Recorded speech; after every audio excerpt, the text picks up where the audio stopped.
tentar falar o que eu estou enxergando aqui, um trabalho quase medíocre. E fluindo um pouquinho. Então, dando prosseguimento ao estudo da doutrina, e hoje em especial nós vamos falar do capítulo 5, Bem-aventurados os aflitos, itens de 3 a 5. Dentro dessa passagem do Evangelho segundo o Espiritismo, e uma coisa que a gente sempre comenta, por que a gente fala do Evangelho segundo o Espiritismo? Os Evangelhos, os 4 livros, que a gente vai ter Lucas, João, Marcos, Lucas e Mateus, eles são escritos por volta ali do século I, II. Por que a gente fala do Evangelho segundo o Espiritismo? Porque Kardec foi muito feliz ao entender que partes desses livros que são escritos, eles são escritos segundo a visão atribuída, por exemplo, a Mateus, atribuída a Lucas, atribuída a João. Cada um desses textos, que no início eles eram distribuídos em grego koiné, que era o grego mais comum naquele primeiro século, aqueles livros eles retratavam a visão daquela época. Quando Kardec fala o Evangelho segundo o Espiritismo, é o Evangelho sobre a ótica do Espiritismo. Ou seja, pegamos as partes morais, as partes que elas vão transcender até a questão temporal, ou seja, o que dentro daquele Evangelho nós temos enquanto aspectos morais, e a partir daquilo Kardec vai começar a escrever junto com os espíritos o que nós temos hoje do Evangelho segundo o Espiritismo, ou seja, a visão espírita sobre os aspectos morais dos 4 evangelhos. Quando nós falamos das bem-aventuranças, logo no início ele vai falar dos evangelhos de Mateus e Lucas. E qual foi a proposta? Antes de nós, propriamente, entrarmos nos itens 3 a 5 do Evangelho, onde existe a explicação, o próprio Evangelho segundo o Espiritismo cita essas passagens. Então, primeiro nós vamos aqui dar uma olhada no que essas palavras estavam querendo dizer. Então, a primeira coisa que nós temos que ter fixados, a gente fala bem-aventuranças. O que é bem-aventurado? O que são bem-aventuranças? As bem-aventuranças vêm do grego mataioi, que significa bem-aventurados ou felizes. São declarações paradoxais que invertem os valores do mundo. Jesus proclama a bênção sobre aqueles que aos olhos humanos parecem estar em desvantagem, os que lamentam, os que têm fome de justiça e os perseguidos. Ou seja, o Evangelho ele é essencialmente, Jesus costuma dizer, os seus filhos prediletos são aqueles que são os necessitados, ou seja, ele não veio para os sãos, ele veio para os doentes. Ele veio para os doentes de alma e ele veio também para os doentes de corpo. Então, ele tem uma proposta onde os últimos são os primeiros. E quando ele está falando das aflições, as aflições, conforme nós vamos conversar aqui um pouquinho mais para frente, ela tem muito o sentido de enlutados. Porque a questão é que muitas vezes quando nós traduzimos do grego para o português, às vezes a gente coloca como aflição de uma forma genérica, mas ele vai estar mais relacionado à questão do luto, ou seja, luto por aquilo que se perde, quer seja uma pessoa, quer seja uma situação, sobre N situações vivenciadas. Então essas passagens parecem tanto no Evangelho de Mateus quanto no Evangelho de Lucas, cada uma com ênfase distintas que referem-se a diferentes aspectos do ensinamento de Jesus. Enquanto Mateus enfatiza dimensões espirituais e éticas, Lucas destaca condições econômicas concretas. A estrutura paradoxal das bem-aventuranças desafia a compreensão convencional da felicidade e bênção, convidando os discípulos a abraçar uma sabedoria que transcende a lógica mundana. Então, quando nós pegamos essa ideia central de Lucas e Mateus, que está lá no comecinho desse capítulo 5 do Evangelho, e nós lembramos da nossa última oportunidade, que nós estivemos dentro desse centro, onde nós conversamos sobre o livro dos Espíritos, e nos é dito que a felicidade não é deste mundo, é dito que a felicidade muitas vezes é relativa, justamente os evangelhos de Lucas e Mateus, eles vão corroborar com essa ideia, ou seja, a ideia de que a felicidade em si não pode estar atrelada com coisas materiais, visto que, de acordo com as vicissitudes da vida, ou seja, as oscilações da nossa existência, se a nossa felicidade estiver atrelada a esses bens, essas posses materiais, eventualmente nós seremos infelizes. Então, aqui, antes de nós eventualmente iniciarmos o Evangelho segundo o Espiritismo, considerando as passagens de Mateus, que inclusive são as que são citadas no capítulo 5, nós temos Mateus 5, consolação para aqueles que lamentam, e diz: bem-aventurados os que lamentam, porque eles serão consolados. E aqui, lamentar está como o verbo pentoutes, que indica um lamento profundo, não superficial. Jesus promete que aqueles que experimentam uma tristeza genuína, sejam por si próprio, pelas injustiças do mundo ou pelas perdas da vida, receberão um consolo divino, que ele vai chamar de Paracletensotai. Essa consolação aponta para a obra do Espírito, também é chamado de Paracleto, e para a restauração final do reino de Deus. A bem-aventurança não nega o sofrimento, mas recontextualiza dentro da economia de vida de redenção e transformação. Então, a ideia principal: não existe uma negação ao sofrimento, não existe uma negação ao lamento, não existe uma negação à perda. O que existe é uma recontextualização, ou seja, a partir daquele sofrimento, o que é possível se fazer diante daquela dor? O que é possível se fazer diante daquele sofrimento? Quando Jesus diz: bem-aventurados são os que lamentam, porque serão consolados, não no sentido de que não haverá dor, mas no sentido de que haverá um conforto, no sentido de que haverá um significado último para aquela dor. Costumamos dizer, nos dê qualquer como que nós conseguiremos atender, nos dê qualquer porquê que nós conseguiremos superar qualquer como. Ou seja, a partir do momento que aquele sofrimento ele repousa na esperança da fé do futuro, ali nós temos um consolo. E qual que é o consolo que a doutrina espírita nos traz? Ela nos traz o consolo que, na eventual perda dos entes amados, nós os encontraremos em uma outra encarnação e no próprio plano espiritual, principalmente.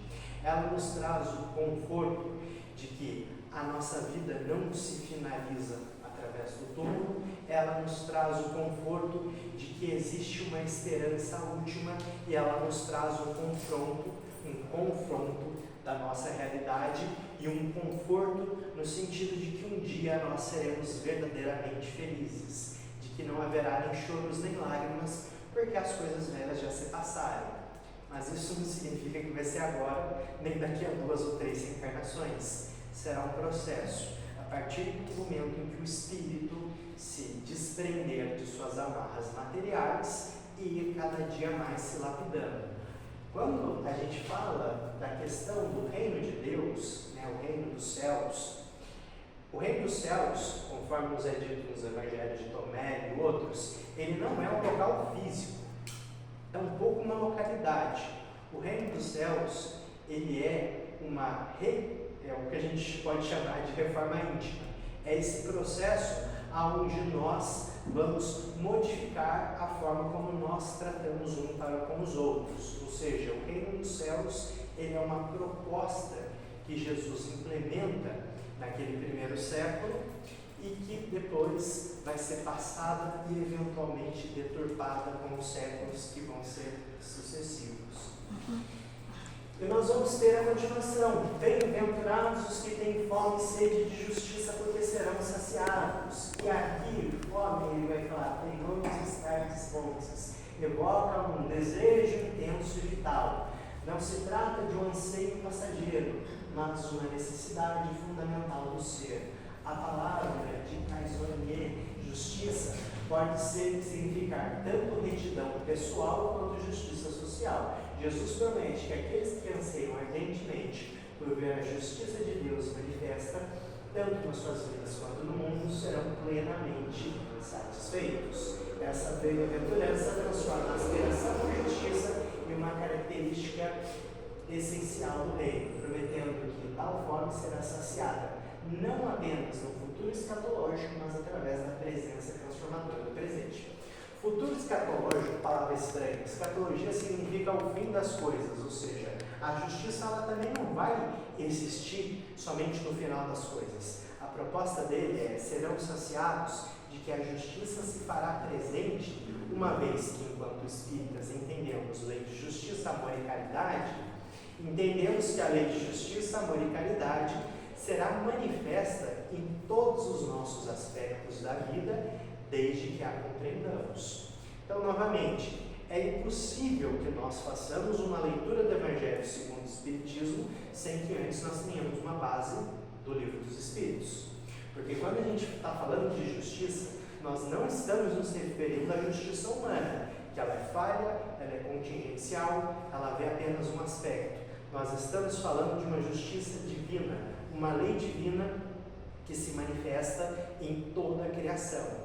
Então, quem tem fome seja de justiça, porque serão saciados, uma vez que a lei de justiça divina se fará presente e se faz presente em todos os aspectos da vida. E aqui ele fala: bem-aventurados os perseguidos por causa de justiça, porque deles é o reino dos céus. E aqui, participo perfeito, indicando que tem sido aqueles que são perseguidos. A perseguição não como falha pessoal, mas por causa da justiça. Jesus assegura que aqueles que sofrem por viver de acordo com os princípios do reino já anseiam de aspirar o reino dos céus. Essa bem-aventurança não promete apenas recompensa futura, mas uma próxima posse presente do reino. Ou seja, a ideia de que bem-aventurados os perseguidos por causa da justiça, porque deles é o reino dos céus, muitas vezes existe um certo fato que nós comentamos, né? Que ser honesto no mundo, às vezes a gente fala: mas por que você é bobo? Às vezes a pessoa que é desonesta, não necessariamente dentro dessa vida material, o fulano vai falar: o fulano foi uma pessoa torta a vida inteira, fez todas as falcatruas e morreu feliz, Mas aí é uma visão errada que nós temos, porque é uma visão material. É uma visão que entende a existência apenas do ponto de vista material, sem enxergar a visão do espírito, sem enxergar que aquele espírito que eventualmente cometeu faltas para com outrem, de acordo com a lei da justiça, terá que reparar. Ou seja, existe todo um mecanismo de justiça, dadas as leis de causa e efeito, em todo o nosso mundo. E, eventualmente, aqueles, que mais para frente a gente vai comentar, que têm as possibilidades de agir para com o bem, questões financeiras ou N delas, também serão cobrados no tribunal da sua própria consciência do bem que fizeram ou do bem que deixaram de fazer. Então, quando ele fala bem-aventurados os perseguidos por causa da justiça, porque deles é o reino dos céus, significa que entre se cometer uma injustiça ou receber uma injustiça, isso daí a gente fala do Evangelho segundo o Espiritismo, mas os filósofos gregos também já falavam isso antes. É preferível você sofrer a injustiça do que você cometer a injustiça. Porque aquele que sofre a injustiça, ele não está trazendo para si uma série de encargos da própria consciência. Já aquele que comete o ato para com o outro, ele é ignorante de si e ignorante do outro. Então, nesse aspecto, o reino dos céus é daqueles que são perseguidos por causa da justiça, porque eles já têm a consciência de não se deixar levar pelas questões do mundo. Ele aspira a uma justiça maior, não a justiça terrena. E depois nós vamos ter a continuação, agora não em Mateus, mas em Lucas, onde ele fala: bem-aventurados os pobres, porque vossa é a realeza do reino de Deus. Bem-aventurados os que têm fome agora, porque sereis saciados. Bem-aventurados os que choram agora, porque rireis. O Evangelho de Mateus, ele vai trazer um aspecto mais ético, um aspecto mais espiritual, ou seja, a necessidade de enxergarmos as leis divinas não dentro de um aparato jurídico humano, mas dentro de uma visão de mundo, algo maior, leis que operam no mundo da matéria, mas que transcendem a matéria. Já o Evangelho de Lucas, ele vai enfatizar algo mais ligado ao terreno, ao material. Então, Lucas enfatiza o contraste temporal com a palavra lim, agora, destacando a reversão escatológica. A situação presente de sofrimento será transformada em alegria futura. Diferente de Mateus, que foca em dimensões espirituais, Lucas enfatiza condições econômicas concretas, fome, choro, revelando a preocupação de Jesus com a dignidade do bem-estar integral dos marginalizados. Quando Jesus está falando, bem-aventurados os pobres, porque vossa é a realeza, bem-aventurados os que têm fome, porque serão saciados, bem-aventurados os que choram, porque rireis, ele está fazendo a proposta do reino dos céus que era naquela época. Quando a gente está falando de Jesus, e uma das coisas que a gente tem que ter muito em mente, Jesus ele foi crucificado. Crucificado era uma pena capital não contra judeu, era uma pena capital contra Roma. Jesus foi condenado por ter cometido os crimes contra Roma. E qual que era a ideia dele? Quando Jesus propõe a sua ideia do seu reino dos céus, que era um agrupamento de pessoas, semelhante a isso que a gente está vivendo aqui, pessoas que compartilham o mesmo ambiente, que compartilham eventualmente do mesmo alimento, pessoas que vão convivendo e vão aprendendo uma com as outras. Essa ideia do reino de Jesus, ele era fortemente contrário a quê? Ao reino de Roma.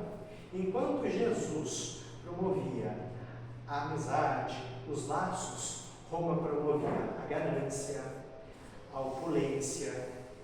Roma cobrava altos impostos dos povos aos quais ela subjugava. Então nós vamos ter ali uma diferenciação. Enquanto o reino de Jesus era um reino onde Deus regeria as nossas relações, Roma tinha a figura do imperador Tibério como uma figura de Deus, ou seja, a figura de um homem como um Deus, enquanto a ideia do reino de Jesus era um reino de Deus, um reino onde as pessoas poderiam conviver. Então o que aconteceu? Como Roma entendia que somente poderia haver o reino de Roma, e ali nós vamos ter o reino de Jesus, que era frontalmente contrário a Roma, além da questão de que Jesus também, de certa forma, vamos dizer assim, ele deu uma cutucada na elite religiosa da época, que eram os fariseus e os saduceus e todos os mais. O que aconteceu? Houve um complô religioso e político que levou à condenação de Jesus. Então, a ideia de Jesus desse reino dos céus é um reino dos céus, não um reino dos céus etéreo, mas essa proposta de olhar para si e de se melhorar nas relações, independentemente do que a realidade externa nos apresenta.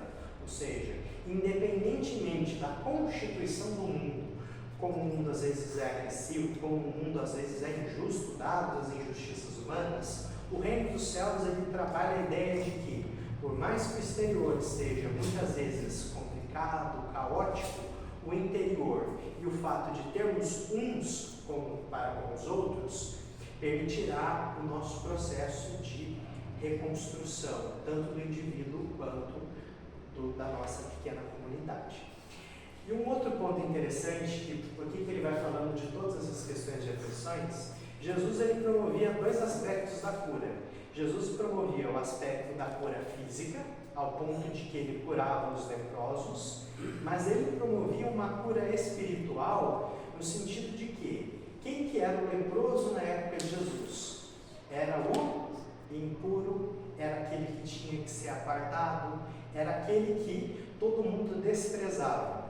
Sobre a ótica de Jesus, quando ele cura o leproso, ele não curou somente o leproso na sua doença, ele trouxe aquela pessoa de novo para a sua comunidade, para a sua sociedade. Ele restituiu nela a sua dignidade enquanto ser humano.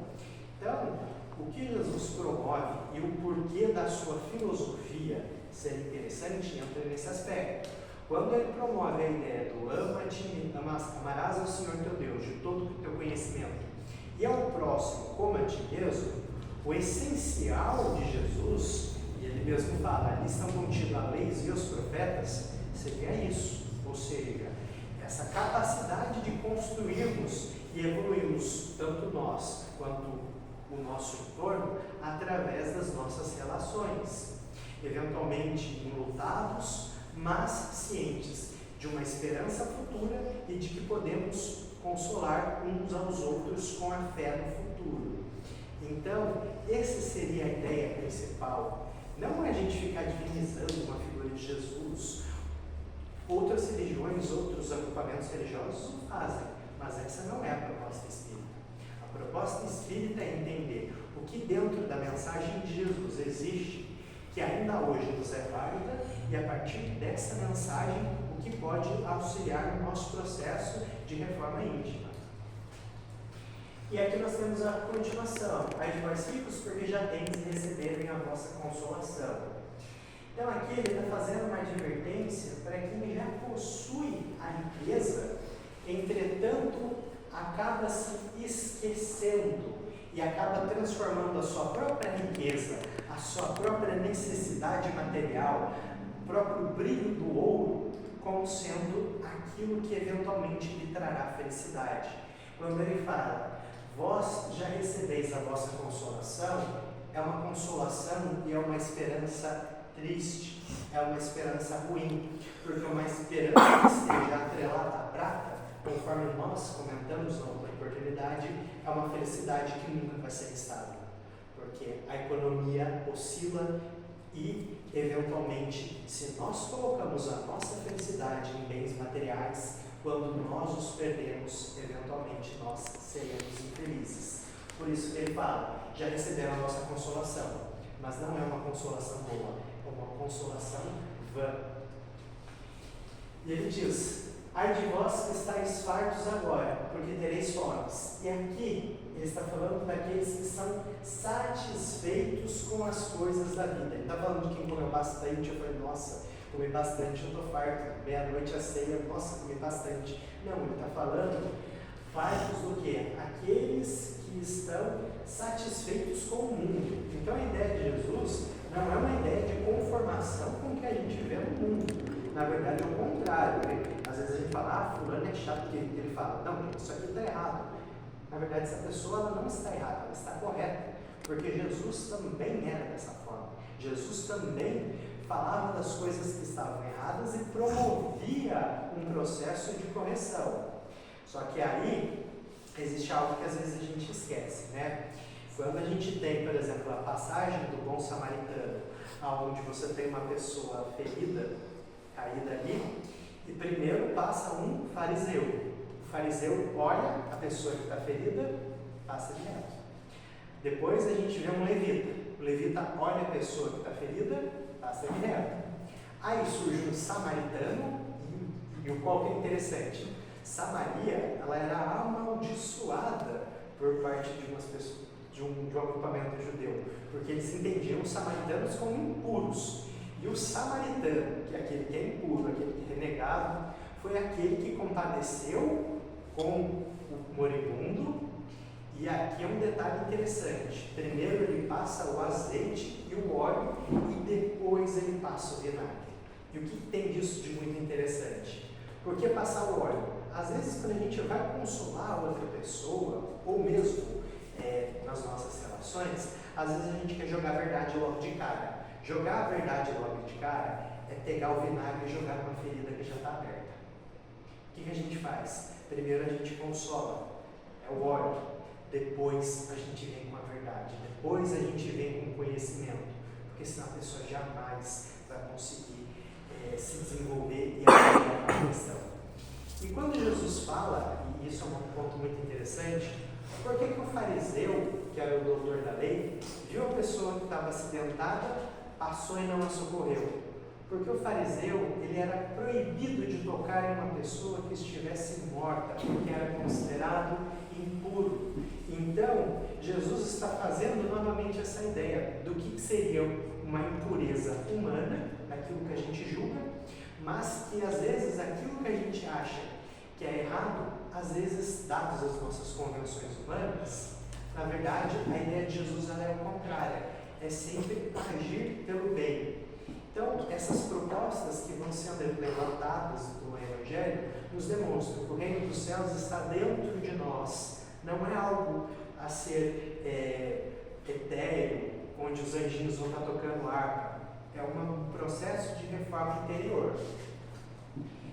E depois ele nos diz, ai dos que riem agora, porque lamentarão e chorarão, também está dentro do Evangelho segundo o Espiritismo, no sentido de que o rir, não o rir no sentido de estar feliz com a vida, mas de estar plenamente vinculados às coisas materiais. Na perspectiva de Mateus, conforme nós falamos, dimensão ética, perspectiva de Lucas, questões voltadas para a vida concreta, e aqui nós chegamos à doutrina espírita. Por isso, por que você fez essa volta antes de você chegar na doutrina espírita? Porque primeiro tem que conhecer o que significam as palavras. Entendendo o que significam as palavras, entendendo o que queriam dizer esses textos que estão no Evangelho segundo o Espiritismo, dentro do seu contexto, agora eu consigo ler o Evangelho segundo o Espiritismo, entendendo um pouco mais o que os Espíritos estão querendo dizer. Então, os Espíritos nos dizem, somente na vida futura pode-se efetivar as compreensões que Jesus prometeu aos aflitos da terra. Sem a certeza do futuro, essas máximas estariam em contrassenso, mas ainda seriam um engodo. Mesmo com essa certeza, dificilmente compreende-se a conveniência de sofrer para ser feliz, e dizem para ter maior mérito, mas então pergunta-se, por que sofrem uns mais do que outros? Por que nascem uns nas misérias e outros na opulência, sem coisa alguma haverem feito que justifiquem essas posições? Porque uns nada conseguem, ao passo que outros tudo parecem sorrir. Lembrando do quê? Do Evangelho que foi há pouco comentado. Aí os que só sorriem, porque eles sofrerão, chorarão, mas trazendo o sentido de que o quê? Justamente essa ideia de que as posições que eventualmente a gente entende enquanto fulano nasceu no berço de ouro, tudo a quem é mais dado, mais será cobrado. Ou seja, as nossas posições dentro dessa vida material, elas também são relativas. E a ideia que Jesus nos traz é, porque quando a gente pergunta sobre todos esses pontos, a gente não compreende que os males sejam tão desigualmente repartidos entre o vício e a virtude e que os homens virtuosos sofram mais dos que prosperam. Mas a proposta de Jesus não é a proposta, e da doutrina espírita também, de uma felicidade terrena, existente única e exclusivamente nessa encarnação, porque a felicidade não é deste mundo, ou seja, a felicidade não pode pertencer a coisas materiais, porque as coisas materiais sofrem as vicissitudes da existência. A proposta que Jesus nos traz é a fé no futuro, a fé naquilo que nós seremos quando atingirmos os estados da perfectibilidade e também a proposta de quando não mais precisarmos estar dentro deste mundo de provas e expiações, ou seja, quando este mundo, essa terra, se regenerar principalmente em seus aspectos morais. E aqui nos diz, de duas espécies são as vicissitudes da vida, ou se preferirem, promanam de duas fontes bem diferentes, que importa distinguir. Umas têm causa na vida presente, outras fora da vida. Interrogam-se friamente as suas consciências, todos os que são feridos no coração pelas vicissitudes e decepções da vida. Remontem passo a passo a origem dos males que os torturam e verificam-se, as mais das vezes, não poderiam dizer, se houvesse feito ou deixado de fazer tal coisa, não estaria em semelhante condição?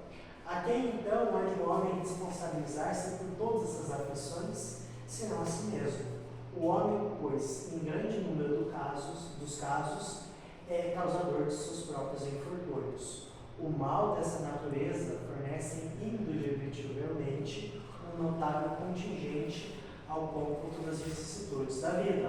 O homem as evitará quando trabalhar para se melhorar moralmente, tanto quanto intelectualmente. Ou seja, as causas dos nossos sofrimentos, muitas vezes eles... E aqui é um aspecto muito interessante. A doutrina espírita fala sofrimento e ela não fala dor. Porque a dor, ela é um processo orgânico. Se eu estiver andando aqui e der uma topada nesse negócio de madeira, o que eu vou sentir? Dor, porque ela é um processo orgânico. O sofrimento, ele é como a gente elabora, como a gente percebe aquele processo de dor. Uma mãe que está em um processo de parto, ela sente dor. Ela sente sofrimento? Por quê? Porque existe um propósito para aquilo. Ela consegue enxergar um futuro para aquilo. E qual que é o futuro que ela enxerga? A criança que está nascendo. O Evangelho de Jesus, quando ele nos traz essa esperança do futuro, é de algo que vai vir a nascer. Ou seja, o ser humano renovado, o ser humano restaurado. Esse novo eu, tanto do processo da reencarnação, quanto do processo da mudança através da nossa reforma íntima. Seria justamente isso, modificar-se através de um processo em que eu me reconheço. A lei humana atinge certas faltas e as pune. Pode então o condenado reconhecer que sofre a consequência do que faz. Mas a lei não atinge, nem pode atingir todas as faltas. Incide especialmente sobre as que trazem prejuízo à sociedade e não sobre as que só prejudicam os que as cometem. Deus, porém, quer que todas as suas criaturas progridam e, portanto, não deixe impune qualquer desvio do caminho reto. Como o grego preguiçoso que diz, perdi meu dia, também diz, perdi a minha vida. Contudo, assim como o obreiro, o sol se levanta no dia seguinte, permitindo-lhe neste parar tempo perdido. Também para o homem, após a noite do túmulo, brilhará o sol de uma nova vida, em que lhe será possível aproveitar a experiência do passado e suas boas resoluções para o futuro. Ou seja, a doutrina espírita é uma doutrina de esperança. Esperança para o futuro. Esperança de que as nossas imperfeições, se Deus quiser, e principalmente se depender da nossa vontade, serão lapidadas. Haverá a construção de um novo homem, de uma nova mulher, haverá a construção de uma nova realidade, desde que nós modifiquemos a nossa vida e que a nossa reencarnação não seja uma reencarnação estacionária, a ponto de que, quando interrogados do que fizemos, podemos dizer e nos alegrarmos do bem que nós fizemos e do bem que nós realizamos. A lógica do reino de Jesus era uma advertência paradoxal. Os últimos serão os primeiros, os humildes serão os os que choram se alegrarão, e os que riem agora lamentarão. Jesus convida seus seguidores a abraçar os valores que contradizem a sabedoria convencional do mundo. Essa inversão não é arbitrária, mas reflete a natureza transformada do reino que já está presente e ainda há de ver em sua plenitude. O reino dos céus já está presente porque quando nós nos modificamos, a lei já se faz presente dentro de nós. Então, o reino dos céus não é algo possivelmente vindouro, ele é a esperança no futuro, mas também se faz presente através das nossas ações e através das nossas reflexões internas. Aqueles que vivem segundo os princípios do reino, buscando justiça, lamentando genuinamente os erros, perseverando na perseguição, confiam que Deus honrará a sua fidelidade. A promessa não é de conforto terreno, mas de consolação divina, saciedade espiritual e participação no reino de Deus. Essa confiança transforma o sofrimento presente em esperança futura. a ideia de Jesus era justamente essa esperança de que novas coisas serão feitas a partir da nossa mudança. E é aí que mora a questão. Muitas vezes nós estamos tão embrenhados nas nossas formas de pensar, sentir e falar, que muitas vezes nós não conseguimos compreender a verdade. Conta-se também nos evangelhos da figura de Nicodemos. Nicodemos, ele vai ser um doutor da lei, era aquele que é chamado de professor dos professores, um homem de uma certa idade, que vai na calada da noite conversar com Jesus, um homem de 33 anos, e Jesus fala: em verdade vos digo, é preciso renascer de novo. E dentro desse renascer de novo, nós podemos exprimir vários significados. Nós, enquanto espíritas, entendemos que o renascer de novo seria o processo de reencarnação. Mas esse renascer de novo também pode significar modificar-se nesta encarnação, modificar a forma de sentir e se experienciar o mundo. E aí, Nicodemos estava tão embrenhado na sua idade, na sua questão de todas as suas certezas de vida, que Jesus fala: acaso não sois doutor da lei e não conheceis? E é o que acontece. Imagina aquela figura daquele senhor de uma certa idade, de certas certezas, tendo que ouvir uma verdade de um rapaz de 33 anos. E quando Jesus traz essa ideia de renascer de novo, seria justamente nisso, que por mais que nós tenhamos uma certa idade, por mais que a vida nos apresente N condições, ainda existe a oportunidade de nós entendermos o nosso sofrimento, entendermos a nossa aflição e ainda assim sejamos uma nova mulher e um novo homem, um novo ser, um novo espírito integral, uma consciência que desperta-se para si mesmo, conforme nos é dito no Livro dos Espíritos: conhece-te a ti mesmo, fazendo uma referência ao oráculo de Delfos. Ou seja, o processo de mudança ele só será possível através de um processo em que nós nos conhecemos. Mas se conhecer é se conhecer hoje através dos nossos vícios, das nossas fraquezas, das nossas aflições, mas se conhecer também enquanto projeto futuro, enquanto obra ainda em construção. Nós, enquanto humanos, não somos um projeto acabado, nós nos reconstruímos a cada instante. E graças a bendito processo de reencarnação, temos a oportunidade de experienciar várias existências sob lentes e óticas diferentes, para que ainda assim, e ainda através desse processo, que Herculano vai falar que é uma espiral, ou seja, retornando em determinados pontos, mas nunca da mesma forma, nunca do mesmo jeito, consigamos ser um espírito integral, um espírito que integre vários saberes e várias sabedorias. Então essa é a mensagem que nós deixamos essa noite. O Espiritismo, enquanto Consolador prometido, nos traz essa ideia de que, havendo aflição, também haverá consolo. Não necessariamente um consolo físico, não necessariamente o consolo que nós queremos, mas principalmente o consolo que precisamos.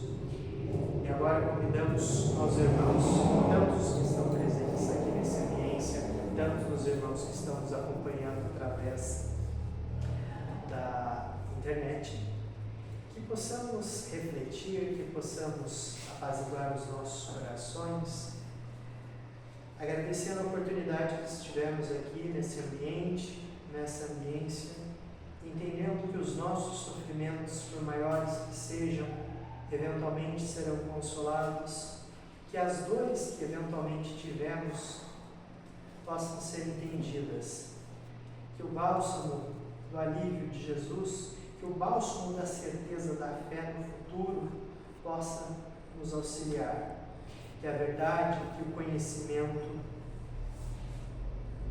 possa se fazer presente nas nossas existências e que confiamos na providência divina, mas que não deixamos de fazer a nossa parte na construção de um mundo justo, um mundo onde possa valer a lei de justiça, amor e caridade. Que assim seja. E agora, vamos, o pessoal de casa encerra aqui.